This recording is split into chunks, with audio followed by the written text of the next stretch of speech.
नमस्कार, आप लाइव स्टीज के खास कार्यक्रम सुबह की चाय देख रहे हैं। देखिए, आज 18 अगस्त है और सुबह के 8 बज रहे हैं। हम तमाम मुद्दों पर बातचीत करेंगे जो आज पूरे दिन हाइलाइटेड रहेंगे और विभिन्न राजनीतिक घटनाएं हो या फिर सामाजिक खबरें हैं, वो एक-एक करके बातचीत करेंगे।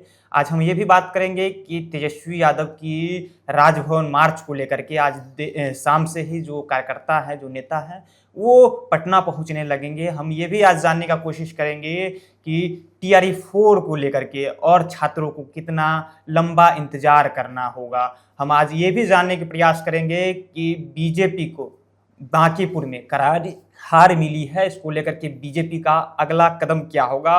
और आज पटना में गर्दनीबाग में बड़ा आंदोलन देखने को मिलेगा। देखिए, छात्र नेता दिलीप कुमार के नेतृत्व में जो है ये बड़ा आंदोलन होने वाला है। बीपीएससी 17वीं हो, बीएसएससी हो, टीआरई 4 को लेकर के छात्र गर्दनीबाग में आंदोलन करेंगे। आज हम बात ये भी करेंगे कि बांकीपुर में प्रशांत किशोर, आप देखिए ऐसे में बीते दिनों शपथ ग्रहण ले लिए हैं और अब आक्रामक रूप दिखाएंगे बांकीपुर अपने क्षेत्रवासियों को लेकर के। साथ ही साथ आज ये भी हम जानने का प्रयास करेंगे कि बीजेपी की राष्ट्रीय टीम बनी है और उसमें कई लोगों को दरकिनार कर दिया गया है। बिहार से सिर्फ 3 लोगों को रखा गया है। आज हम बात ये भी करेंगे कि आरजेडी के एमएलसी है, मुख्यमंत्री से बड़े मांग कर दिए हैं कि जिस तरह से भरत तिवारी के परिवार को नौकरी दिया गया, वैसे ही कई और परिवार के जो लिस्ट है वो जारी किए हैं और उन्हें भी उचित मुआवजा और उन्हें भी सरकारी नौकरी जो है वो देने की बात कही है। हमारे साथ खास बातचीत करने के लिए वरिष्ठ पत्रकार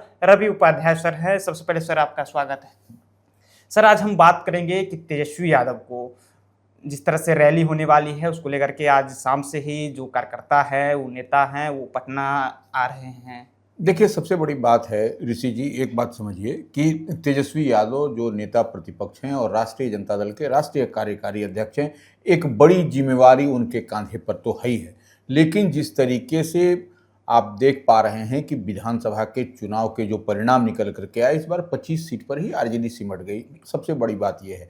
उसके बाद आपने देखा कि किस तरीके से एक एक करके जो राष्ट्रीय जनता दल से कई ऐसे चेहरे बिदक करके उतर गए और भारतीय जनता पार्टी में शामिल हो गए। यह बात है तो इस निश्चित रूप से तेजस्वी यादव के समक्ष एक बड़ी चुनौती है और कल उनका राजभवन मार्च है, प्रस्तावित है राजभवन मार्च, लोक भवन मार्च। अपनी पार्टी के कार्यालय का जो प्रदेश मुख्यालय है बीरचंद पटेल पथ से मार्च निकलेगा दिन में, तो कल। तो ऐसी स्थिति परिस्थिति में आप इतनी बात जान के रखिए कि बड़ा कन्फ्रंटेशन दिखाई पड़ रहा है कि पुलिस और प्रशासन उस संवेदनशील क्षेत्र में, जब प्रतिबंधित क्षेत्र है, वीवीआईपीज है, मुख्यमंत्री रहते हैं, राजभवन है, वहां पर लोक भवन जिसको हम लोग कहते हैं, तमाम बड़े मंत्री संतरी का मकान उसी एरिया में है। तो यह जब प्रोसेशन, जब जुलूस जब बढ़ेगा तेजस्वी यादव का, जो लोक भवन मार्च, राजभवन मार्च की जो हम बात करते हैं, तो एक पुलिस के समक्ष भी चुनौती होगी, क्योंकि आरजेडी के जितनी भी कार्यकर्ता रहेंगे वह जो है सो तिरंगा लिए रहेंगे, नंबर 1। नंबर 2 बात जिस पर सबकी नजर, आपकी हमारी तमाम लोगों की नजर रहेगी, वह रहेगी कि आरजेडी के जो 25 एमएलए हैं वह उसमें रहते हैं कि नहीं, कितने बिहार विधान परिषद के सदस्य रहते हैं, कितने जिला अध्यक्ष रहते हैं, कितने पूर्व जिला अध्यक्ष रहते हैं, पार्टी के जो फोल्डर में जो लोग हैं वह कितने लोग। तो यह एक बड़ी तैयारी तो है आरजेडी ने की है। और खुद राष्ट्रीय जनता दल के जो अध्यक्ष हैं लालू प्रसाद यादव, एक तरीके से हम जो देख और समझ पा रहे हैं, उन्होंने जिम्मेवारी ले रखी है। तो ऐसे में आप इतनी बात मान के चलिए कि बड़ी तैयारी मुकम्मल तौर पर राष्ट्रीय जनता दल की ओर से कल की गई है। 19 तारीख को यह मार्च होगा और प्रशासन के समक्ष भी एक बड़ी चुनौती होगी कि कैसे प्रतिबंधित क्षेत्र में जब इनका मार्च बढ़ेगा तो कैसे उसको रोका जाए, क्योंकि तिरंगा झंडा हाथ में लिए रहेंगे, शरीर पर तिरंगा लपेटा रहेगा। तो यह एक बड़ी चुनौती है। खुद स्वयं तेजस्वी यादव रहेंगे, तमाम उनकी पार्टी के विधायक रहेंगे, एमएलसी रहेंगे। तो यह एक बड़ी चुनौती देखने को मिलेगी बीते दिन आपको, आने वाले कल। तो ये एक बड़ी बात हम समझ पा रहे हैं और तेजस्वी यादव इसको चुनौती के रूप में भी लिया है। और बड़ी तैयारी आपने देखा भी कि बीते दिन वह पार्टी कार्यालय भी गए थे, उससे पहले भी पार्टी कार्यालय गए थे और तमाम अपने कार्यकर्ताओं को रिचार्ज करते हुए दिखाई पड़ रहे हैं। जितने भी पार्टी के कार्यकर्ता हैं उनको वह रिचार्ज कर रहे हैं तेजस्वी यादव। तो एक मुकम्मल तौर पर बड़ी तैयारी है राजद की ओर से आपको कल आने वाले 19 तारीख को, 19 अगस्त को जी। पटना के गर्दनी बाग में भी जो है बड़ा आंदोलन देखने को मिल रहा है। जिस तरह से पिछले दिनों से भी अगर हम बात करें तो कई दिनों से छात्र जो है गर्दनी बाग में बैठे हुए, लेकिन छात्र नेता दिलीप के नेतृत्व में बीपीएससी के मामले के छात्र हो या फिर बीएसएससी वाले छात्र हो या फिर टीआरई 4 के जो छात्र हैं, लाइब्रेरी के जो छात्र हैं, वो बड़ा आंदोलन करने वाले हैं गर्दनी बाग में उसको लेकर। देखिए, निश्चित रूप से आप छात्र नेता दिलीप की बात कर रहे हैं, वह छात्र और जेनजी की बात हो रही है।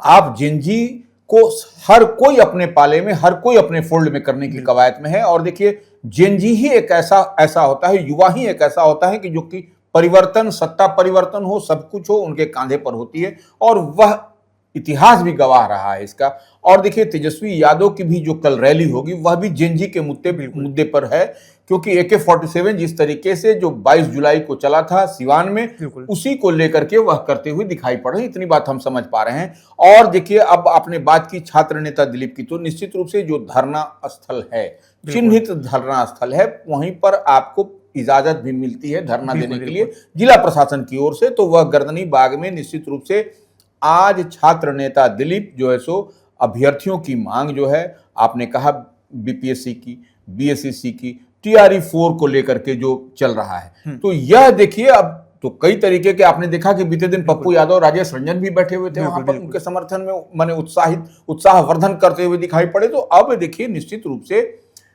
अब एसटीईटी का निकल गया, बिल्कुल वो उसका ऑनलाइन चल रहा है, सब कुछ चल रहा है, आवेदन लिया जा रहा है। लेकिन अब ये टीआरई 4 का क्या होगा, यह एक बड़ा मसला है। और इस पर डेट पर डेट कई तरीके का झोल झाल हम लोग देख और समझ पा रहे हैं। तो यह एक निश्चित रूप से एक बड़ी चुनौती है छात्रों के लिए, अभ्यर्थियों के लिए, युवाओं के लिए। तो जो जेनजी की बात होती है उसके लिए, तो छात्र नेता दिलीप, अब आज आपको यह दिखाई पड़ेगा छात्र नेता दिलीप का यह एक तरीके से ये पूर्वाभ्यास कहें। 19 तारीख को कल जो है सो होगा, उससे पहले तेजस्वी की रैली, लोक भवन मार्च, राजभवन मार्च से पहले। तो ये एक अजीबो गरीब दृश्य आपको 19 तारीख को भी पटना में भाग दौड़ दिखाई पड़ेगा।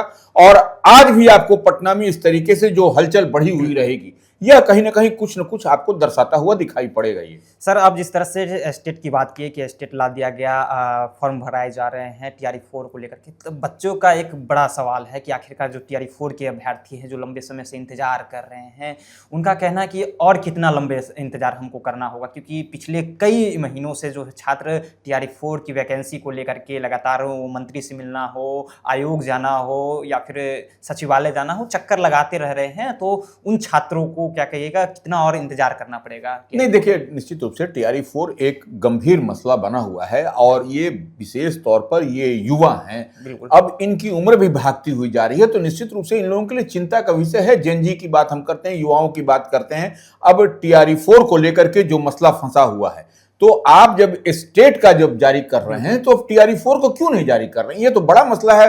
और आप जब पहले से जो स्टेट का बात होती है, स्टेट के लिए जब सब कुछ तैयारी आपने कर लिया है, तो टीआरई 4 के लिए भी एक तिथि मुकम्मल होनी चाहिए और अधिसूचना जारी होनी चाहिए। कई दफा यह बीपीएससी से इधर रोस्टर गया, शिक्षा विभाग गया, शिक्षा विभाग से इधर आ रहा है। तो यह एक अजीबोगरीब दृश्य दिखाई पड़ रहा है। लेकिन जिस तरह से जो टीआरई 4 के बच्चे हैं, वो आप कह रहे हैं कि हम एकल एग्जाम की बात कर रहे हैं। जिस तरह से बीपीएससी ने कैलेंडर जारी किया, उसमें टीआरई 4 को लेकर के कहा जा रहा है कि आपको 2-2 एग्जाम देने पड़ेंगे। उसको लेकर के छात्रों का साफ तौर पे कहना है कि हम जिस तरह से टीआरई 1, टीआरई 2, टीआरई 3 में एग्ज़ाम हमने दिया है, उसी तरह से टीआरई 4 में भी जो हम एकल एग्ज़ाम की बात करेंगे, हमें 2 एग्ज़ाम नहीं देने ही, इस तरह की बातें कह रहे हैं। निश्चित रूप से देखिए, अब जो बात कही जा रही है टीआरई 4 के लिए कि आपको कैसे होगा, ये प्रीलिम्स देना होगा, फिर मेंस देना होगा, ये 2 एग्जाम होगा। तो यह एक कठिन दौर है कि आपने पहले जो लिया, फिर अब इसमें आप प्रीलिम्स और मेंस। तो ये एक अजीबो, हम तो बार बार कह रहे हैं कि टीआरई 4 के अभ्यर्थियों के लिए निश्चित रूप से एक बड़ा झोल झाल का मसला है ये। सर, हम बात करेंगे प्रशांत किशोर की। पिछले दिनों उन्होंने शपथ ग्रहण विधायक का जो शपथ है वो ले लिया है। काफ़ी आक्रामक रहते हैं पूरे बिहार के मुद्दों को लेकर के, लेकिन अब विधानसभा जो उनका है बांकीपुर, वहाँ पर भी वो आक्रामक देखते हैं। अपने पार्टी कार्यालय में जो लोग हैं उन्हें बैठा दिए गए कि भाई अब जो समस्या है, अगर हम नहीं मिल पाते हैं तो हमारे नेता से मिलिए, हमारे कार्यकर्ताओं से मिलिए और यही आपका सलूशन करेंगे। तो आप आक्रामक कितने दिखेंगे प्रशांत किशोर बांकीपुर? देखिए, निश्चित रूप से बीते दिन जो विधानसभा अध्यक्ष हैं प्रेम कुमार, उन्होंने शपथ दिलाया इनको।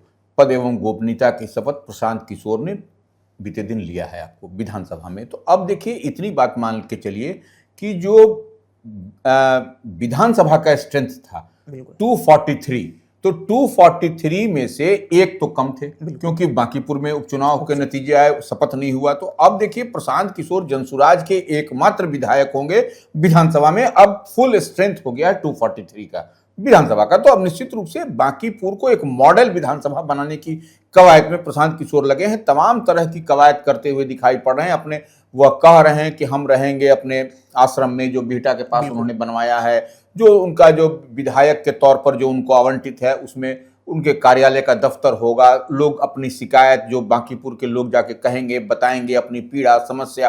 तो यह देखिए निश्चित रूप से प्रशांत किशोर अब तो कह रहे हैं कि 10,000 नौकरी देंगे, तमाम तरह की बात कह रहे हैं। अब देखिए प्रशांत किशोर से एक सुलझे हुए व्यक्ति हैं, वो सब कुछ करते हुए दिखाई पड़ रहे हैं। क्या कुछ कैसे होगा आने वाले समय में एक बड़ा रोड मैप तैयार किया है प्रशांत किशोर ने। देखने वाली बात होगी कि आगे प्रशांत किशोर कैसे इसको टैकल करते हैं अपने बांकीपुर विधानसभा को।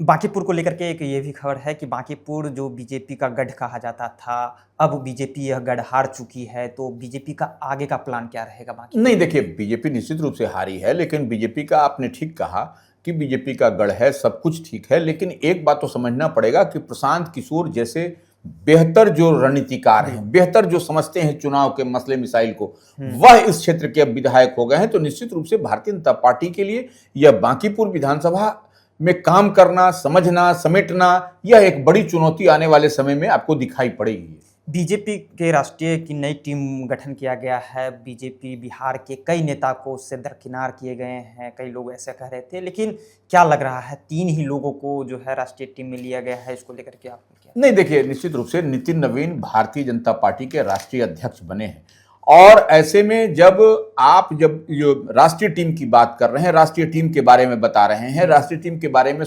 आपको लाइव सीरीज के व्यूअर्स को हम लोग बता रहे हैं, तो इतनी बात मान के चलिए जिस टीम के अध्यक्ष ही राष्ट्रीय नितिन नवीन पटना के हों, बिहार के हों, तो ऐसे में आपको यह उम्मीद पाल के नहीं रखनी चाहिए कि बिहार से इससे ज्यादा भी कोटा मिलेगा, क्योंकि आपके राष्ट्रीय अध्यक्ष ही बिहार के हैं। नंबर 1 बात।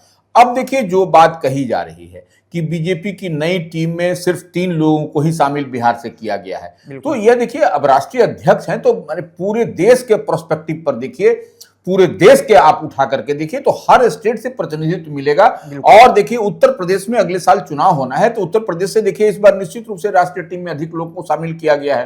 तो यही देखने वाली बात है। बिहार से आपको सिद्धार्थ शंभू को जो है सो रखा गया है, राष्ट्रीय मंत्री बनाया गया है ऋतुराज की जगह पर। ऋतुराज सिन्हा पहले हुआ करते थे, तब उनकी जगह पर उनको बनाया गया है। ऋतुराज सिन्हा को उनको संकुल का जो है सो सह संयोजक बनाया गया है प्रकोष्ठ का। अब देखिए शिवेश कुमार राम है जो अभी राज्यसभा गए हैं कुछ दिन पहले, उनको जो है सो अध्यक्ष एससी मोर्चा का बनाया, शेड्यूल कास्ट मोर्चा का बनाया गया। तो देखिए ये इसी तरीके से एडजस्ट करने की बात है। अब सबको आप चाहिएगा, अगर हम चाहेंगे बिहार के लोग, तो यह ऐसा नहीं हो सकता है कि नितिन नवीन सबको एडजस्ट करेंगे। तो सबको एडजस्ट करेंगे तो सिर्फ बिहार के लोग ही रहेंगे, बिहार की तो टीम नहीं है, यह तो राष्ट्रीय टीम है। तो निश्चित रूप से राष्ट्रीय टीम में सब पूरे प्रदेश को लेकर के चलना है, पूरे देश को लेकर के चलना है। तो निश्चित रूप से यह जो टीम है यह काम करने वाली टीम है, युवा है और सब लोगों को काम करने का मौका अवसर है, तो दिया है भारतीय जनता पार्टी ने।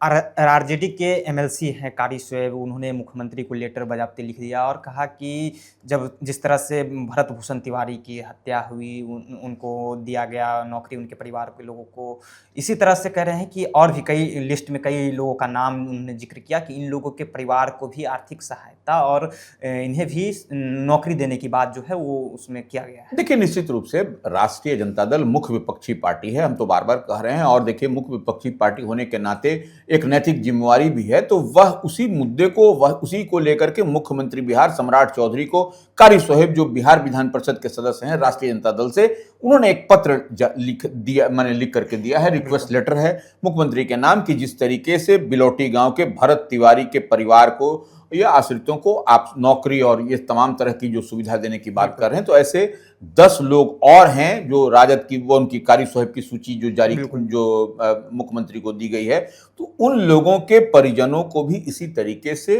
आर्थिक सहायता और नौकरी समेत अन्य मांग जो है वह किया है। तो निश्चित रूप से देखिए, लोकतंत्र है, लोकतंत्र में तो सबको अधिकार है अपनी मांग रखने का, करने का, कराने का। तो यह मांग करना तो कोई बुरी बात नहीं है। अब देखिए, सबका जो 10 जो नाम है इस सूची में राजद के, तो यह देखने वाली बात है कि किसको मिलता है, क्या मिलता है, कैसे मिलता है। यह निश्चित रूप से सरकार इसको गहन समीक्षा करेगी, उसके बाद ही कोई निर्णय आगे होगा। चलिए, सरकार जो है इस पे गहन समीक्षा करेगी। सूची जो दिया गया है कार्यसमिति की ओर से, वो 10 लोगों की सूची है जिन्हें कहा गया है कि इनके भी परिजनों को आर्थिक सहायता और नौकरी, जिस तरह से भरत भूषण तिवारी के परिवार को दिया गया है उसी तरह से इन लोगों को भी आर्थिक सहायता किया जाए। देखिए, हमारे साथ बातचीत कर रहे थे रवि उपाध्याय सर थे। सुबह की चाय आप देख रहे थे, लाइव स्टेज के ये खास कार्यक्रम है। मेरा नाम ऋषि है। बहुत बहुत धन्यवाद।